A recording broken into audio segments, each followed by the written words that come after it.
Hello everybody, welcome to the Comic Gamer Movie Show. My name is Deshaun and today I am here to review the trailer for Star Wars Acolyte. Now, I have been looking forward to Acolyte for quite some time. First of all, I almost said Marvel.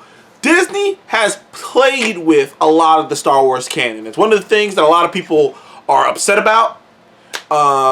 Is how much Disney has played with the Star Wars canon, how much Disney has taken from the Legends series of books, all kinds of things, from Cobb Vamp to, just all kinds of little things, to obviously, why am I blanking on Blue Man's name all of a sudden? General Thrawn, from Thrawn, because Thrawn started off as a book, as a Legends book, it's just something that they wrote, because the Legends books are, I'm not going to say they are canon books, but they're just stories written by writers who played with the Star Wars universe and created their own types of stories, and some of it is in the actual canon that Disney's demon canon, and some of it isn't.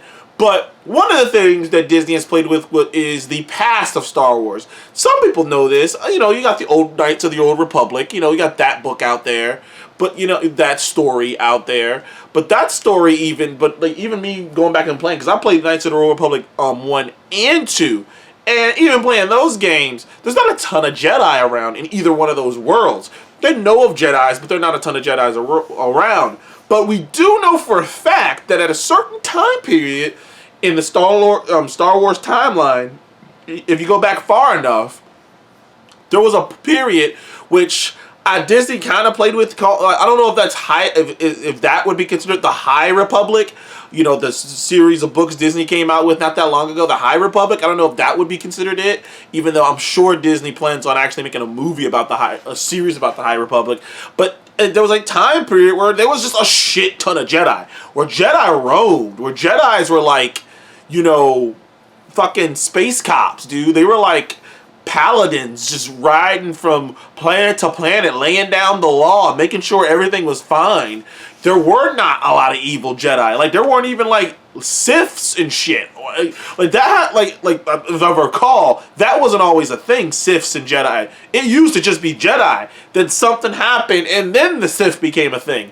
And it kind of seems like that's what this show is kind of hinting to, just from the fact that, first of all, we know that Acolyte is essentially, at least from a genre standpoint, a space murder mystery, in a sense. Because this one Jedi is searching for this killer who's going around killing Jedi. They don't know who it is who's going around killing Jedi. They don't know why they're going around killing Jedi, but someone's going around killing Jedi. And they really played up in the trailer, it all leading up to the showing of a red lightsaber. And they played it up like no one had seen a red lightsaber before. So the vibe I got from the trailer, now I could be completely wrong, I'm not as diverse in Star Wars as I am with Marvel or DC or more of comic booky things. But if I'm reading this right, this story is taking place in a time period where there was more Jedi, where there's vastly more Jedi, and there really wasn't a Sith or anyone tapping into that kind of power. So the vibe I'm getting is this story is going to be about the birth of the first person who really started tapping into that power, which I'm sure if you look into Star Wars lore, there is, you'll find more people. I mean, obviously, the Emperor is actually a way older than he looks. He's actually existed even further back. He's older than even Yoda. Before Yoda was even a thing, the Emperor was a thing. So, Palpatine goes back very, very far. So, it wouldn't be surprising if this is the birth of the first, Sith Lord. If this is the story about how someone figured out how to tap into that kind of a power to become a Sith Lord. Now, I don't know if that's what's happening, but that's just the vibe I got from the story. Otherwise, I just thought the trailer was cool. The vibe of it, the martial arts. It looks like, too, that this is going to heavily rely on more martial arts. Whereas Star Wars lightsaber battles in the past have really been like fencing or just like classic sword fighting. I'm talking like Princess Bride sword fighting, like just classic, artful and dynamic, but just sword fighting. Whereas this one seemed like it was a lot more movement in the action. Like there was a lot more of a martial arts like style to it. Like that's a very interesting way to go with it. Like it reminded me of the, I don't know if you guys saw this, some of you did, the Star Wars little anthology series they came out with. What was it? Star Wars. Shit, I can't remember the name of it. It wasn't Legends. It was like Legacy. I can't remember the name of the anthology, but the anime anthology they came out with. One of the episodes focused on this like samurai like Ronin Jedi. And it was so interesting seeing Star Wars in the context of an anime like that. And this is the same notion. It's very interesting seeing a more of a martial arts bend on Star Wars, which, honestly, anime / Japanese martial artists, wushu, all that stuff kind of equates with Star Wars anyways, with the Force and using the Force. And if you ever look at some of the movements they do, it's a lot of palm stuff when they don't have a lightsaber in their hands. So it's not very, it's not very off-brand for them to have a more martial arts wushu bend, but that's kind of what it looks like. It looked like a little bit of wire work too. And the more you hear about the behind the scenes on this, the more excited I get too. First of all, the writer is someone who I can't remember. It was either the writer or the director is from Russian Dolls, the show on Netflix, which has raving reviews, Emmy nominations, and it's very much a character-focused show. I get excited when Marvel or Star Wars or any big company making a big project hire someone who does character stuff, because the character shit's gonna be there. You're like, okay, the action's gonna be there, whatever, but I know the character shit's gonna be there. So when they hire someone like this, I'm excited about it. So that was cool. So that excites me anyways. It makes me think the writing and the directing on it is at least going to be very character focused. Also, very little CGI in this one.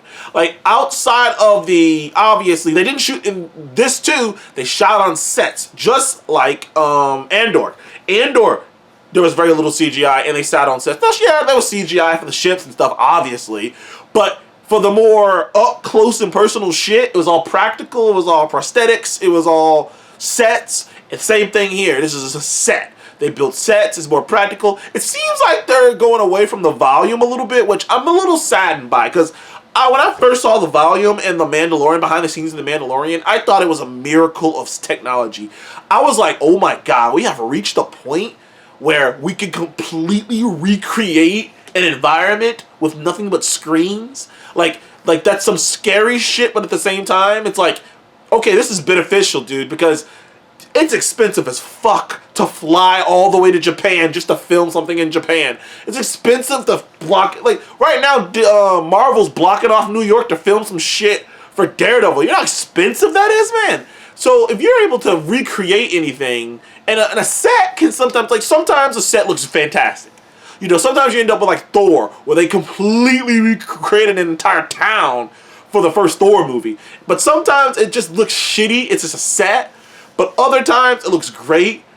But just being able to take the actual imagery of the real place and just plaster it in the background and recreate it. And the actors say they have an easier time working off the volume because there's an actual sun and there's actual feeling you can kind of work off of.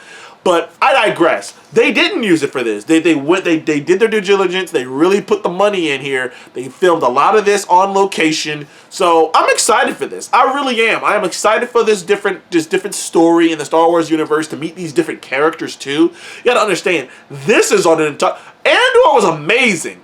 But at the end of the day, we're following a character who was introduced in a movie. This is completely new characters. Completely new characters. Ain't no cameo. Because it takes place in a time period where there can't be no cameo. So, I mean, there might be, but it'll be a deep cut Star Wars reference. Ain't no cameo gonna be in this. It is completely original characters and a completely new story in a completely different timeline than any other timeline.